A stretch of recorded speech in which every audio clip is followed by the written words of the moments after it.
Shalom. I would like to talk about China, about Iran, about Russia, and their plans regarding what they are planning to do to the United States and to the West. Um, in many ways, I really, really hope I'm wrong. But what I want to do is give a general overview of things that I have spoken about in the past and tie them all together in a new way. Um, I'll start from 200 years ago. It'll be just very quick, and I'll work up to today's date. There used to be a German philosopher who actually had Jewish roots. His name was Heinrich Heine. And he said the world is going to have to choose between the foolishness of the Americans and the despotism and tyranny of the Russians. This was said 200 years ago before communism. This is during the time of the czars. There was a French uh, journalist or French author, Alexis de Tocqueville, who visited the United States about 200 years ago. And he said that America will be the greatest country on earth because the American people are good people and their pulpits are on fire for the Lord. And one of the things that I've been stressing in my lectures all around the world is that the United States, in my opinion, is indeed a foolish nation, but it is foolish in the Lord.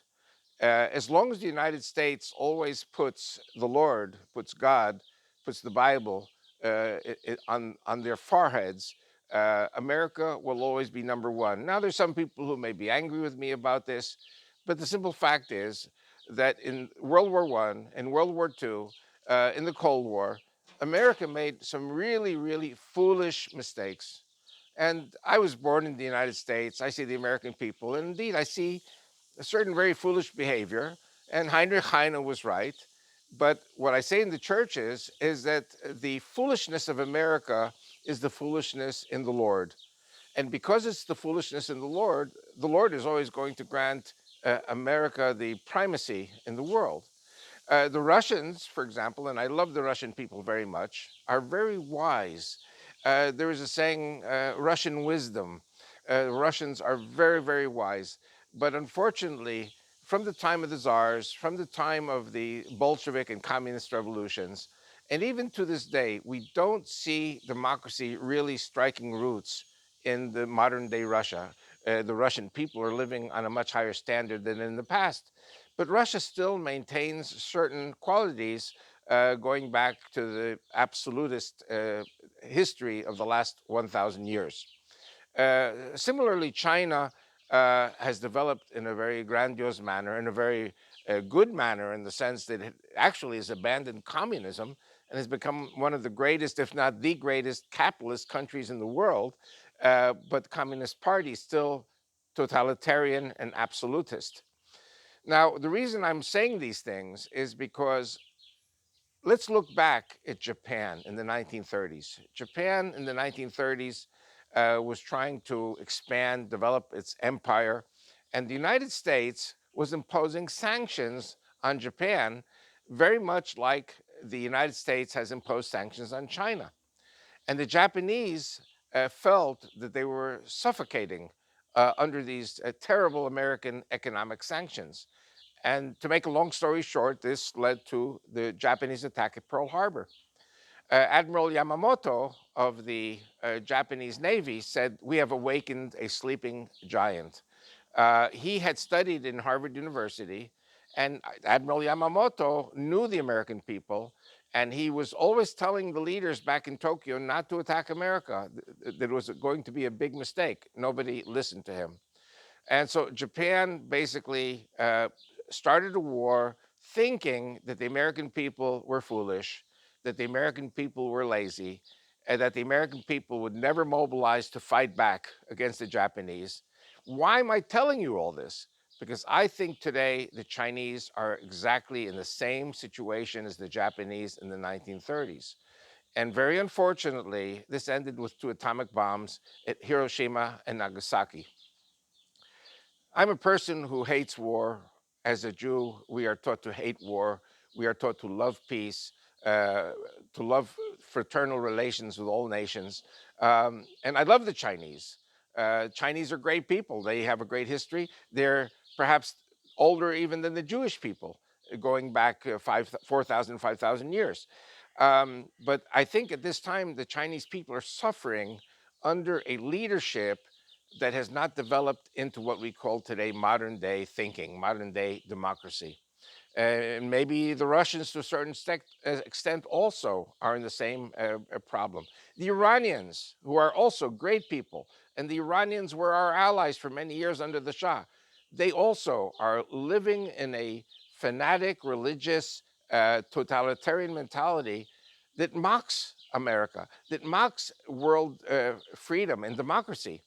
My wife Rachel, who worked for 30 years in the Israeli radio, said that the teaching in the Islamic countries was democracy in Islamic countries over our dead bodies. There will never be democracy in Saudi Arabia. There will never be democracy in other Islamic countries.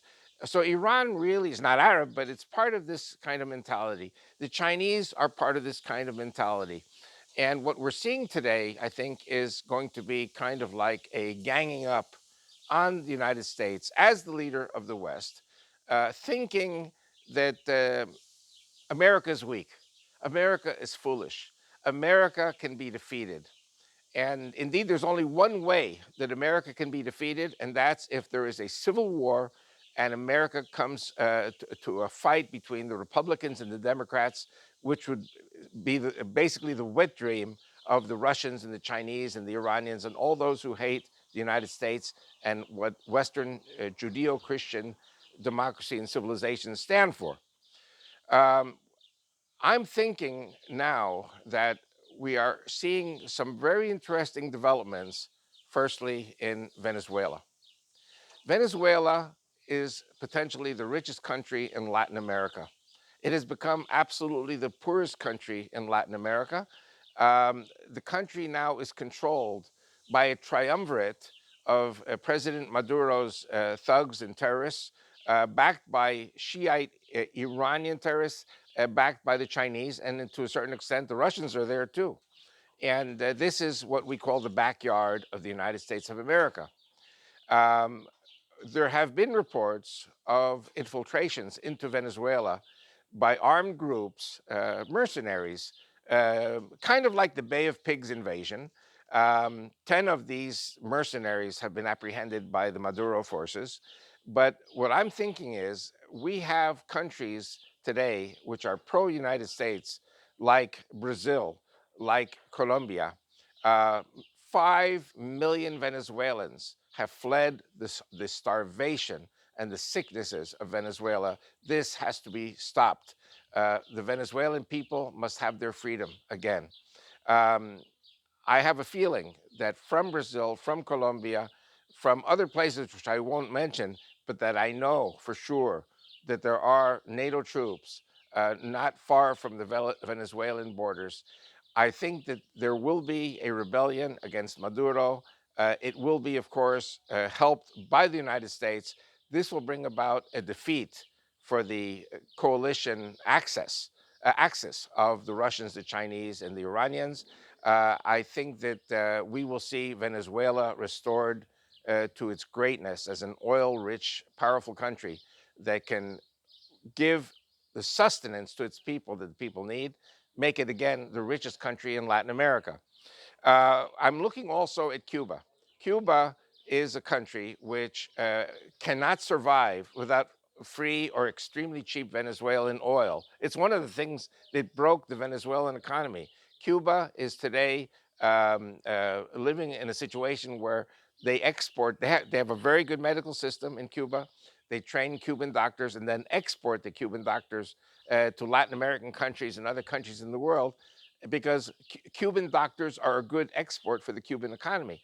But I know from many friends here in Israel who go to Cuba, all you have to do is travel to Cuba with a pack of $1 bills. Everything you do, take a taxi across town, $1. You get this, $1. You get that, $1. People can't understand how far the dollar goes in Cuba because the Cuban economy is uh, is an anachronism in today's modern world. All the cars are vintage 1950 cars. Democracy does not exist. Freedom does not exist. You do have there a socialist system a very true socialist system. I think Cuba, after Venezuela, will be the next to fall. Now, I think also that Iran, we've been watching Iran from Israel, from the United States for many years. I think that Iran is going to see a regime change. And I want to emphasize again, I love the Iranian people. The Iranian people have always been friends of the Jews, going all the way back to 500 BC, going back to the invasion by the Persians in the year uh, 638 until the year 614. The Persians helped the Jews to rebuild their colony in the land of Israel until the Arab invasion of 638. Um, we were allies with Iran until the fall of the Shah in 1979. Um, I think that history moves like a pendulum, right and left, right and left, right and left. And I think that the time will be coming soon that the terrible regime in Iran will be gone and the Iranian people again will have their freedom. And this is something I'm praying for. I don't know what can be done about China. China is a country that is so well monitored by the Communist Party that there really is not very much of a chance for people to rise up in rebellion or to try to change the regime. This is something which, how shall I say, kind of like, again, reminiscent of Japan in World War II. And like I said before, it was a horrible thing to have these two atomic bombs. But the calculation of the US military in World War II was to invade the Japanese mainland would have cost 500,000 American lives. The atomic bombs cost 100,000 people. It's not Americans. And so that's why Truman did it. Again, I'm not saying he was right. I'm not saying he was wrong. I'm saying this is the calculation of the US military at the time. We have today a China which is now taking over Africa and Latin America through loans, which many of these countries cannot pay. And then when they cannot pay, the Chinese basically take over their ports, their industries. Um, I don't want to say enslaving the peoples of Africa and Latin America, but I do have people talking to me from Africa and Latin America, and they're saying to me the Chinese are now colonizing Africa and Latin America. So this is something also which cannot be tolerated for very long. I really don't think this can continue. I want to add also, you have the problem of the Spratly Islands. The Spratly Islands are being fought over by Vietnam, Philippines, Indonesia, Taiwan, and all of a sudden the Chinese come and say, no, this is ours. And the Chinese are trying to push everyone else out without any kind of a cooperation agreement. Um, all these countries, basically Indonesia, Philippines, Vietnam, Taiwan, these are allies of the United States of America. So I don't think that the United States can remain silent about this very much longer. The whole question of the COVID virus is also something which many people are saying, how did this virus originate? Did it originate in the wet markets of Wuhan? Or could it be that it is a biological weapon? Could it be that this was a virus that was mistakenly released from the Wuhan laboratories? Now, the Chinese official media have been saying that the Wuhan virus was planted in China by the United States Secret Service. So if the Chinese government, official government statement is that this was a biological weapon placed by the US government, then guess what? This was not a wet market, eat the snakes and eat the bats sickness. This is something, it's a biological weapon. So then the question is, and you can draw your own conclusions, was this a Chinese biological weapon? Was this an American biological? Again, I'm not taking sides between the Chinese and the Americans. What I'm saying is this was not about eating snakes and bats. This was not about some mutation and something that happened in a wet market in China. We have to also remember that the MERS and the SARS epidemics originated in China. So there is, we know, this pathogen laboratory in Wuhan developing these I want to say hopefully for finding the antibodies, the antidotes to these sicknesses. But on the other hand, what we see is absolute rampant sickness, which has cost to this day over a quarter of a million people. Many countries are in lockdown. And I've actually been in Israel now 10 months. I want to go to the United States, and we're watching the statistics every day, hoping that this sickness will go down, down, down, and eventually be erased. But the purpose of me doing this is to say that I think the United States has a special role. It has always had a special role as God's chosen country. Israel is God's chosen nation, but America is God's chosen country. I believe in democracy. I believe that the world would be better blessed with a Judeo Christian Western civilization democracy rather than some kind of totalitarian system like the Nazi system, the Tojo fascist system of Japan, Soviet communism, Chinese communism, Pol Pot communism in Cambodia, which genocidally killed 2 million Cambodians, Cambodians killing Cambodians. So you have these crazy demonic systems, and I was going to say that, we saw the development indeed of democracy in Latin America, in Africa, in many countries, which you don't really hear about in the news because there's not such a problem because there's democracy. The moment a country becomes democratic, the population lives better. We see this in Eastern Europe also, countries like Poland, Czechoslovakia, well, now it's Czech Republic and Slovakia, Hungary. These countries are developing really nicely now under democratic, or maybe you could say pseudo democratic systems. But democracy, as Winston Churchill said, is a horrible system, but all the other systems are so much worse. And that was the purpose of doing this video. I want to thank all of you. I'm hoping to do more videos on other subjects like the land of Israel, archaeological finds, my Bible Block party. I'm hoping to travel to the States for fundraising and meetings to build up support for the party, Judeo-Christian Bible Block party in Israel. I do believe there will be a massive immigration to Israel of Jews and Christians from the West, especially where the remaining diasporas are. So we have many, many subjects to talk about, and I just want to say thank you very much, and God bless all of you. Shalom.